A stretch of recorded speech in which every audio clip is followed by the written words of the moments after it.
great right now, and it was. So I just want to say it was such a.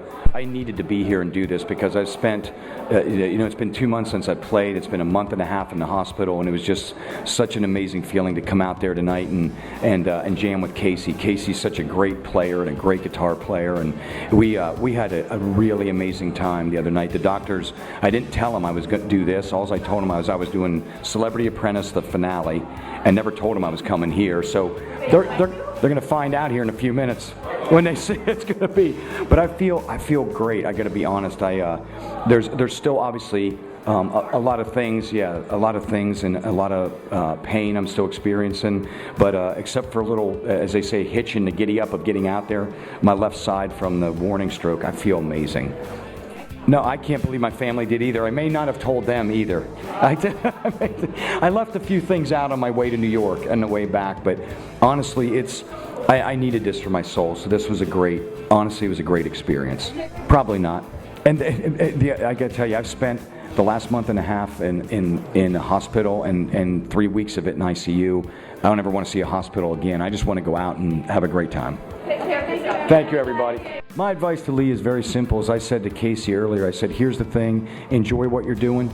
Literally live in the moment. Get good people around you, and you'll have a long career. And that's really the truth, because you got to surround yourself with great people. That's what makes it work. And here's the thing. Believe in yourself.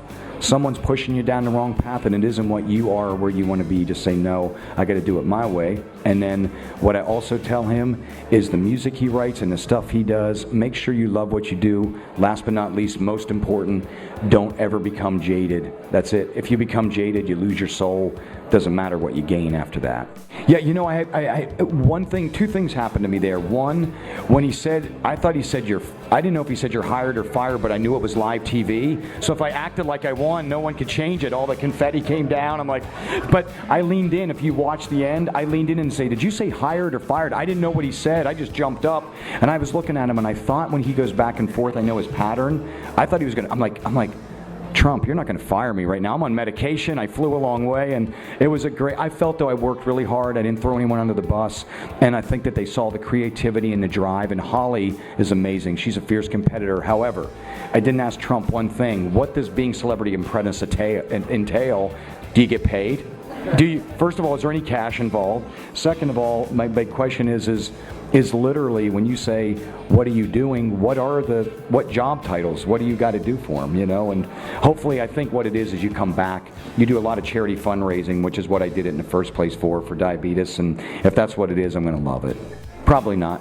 And I got to tell you, I've spent the last month and a half in a hospital and 3 weeks of it in ICU. I don't ever want to see a hospital again. I just want to go out and have a great time.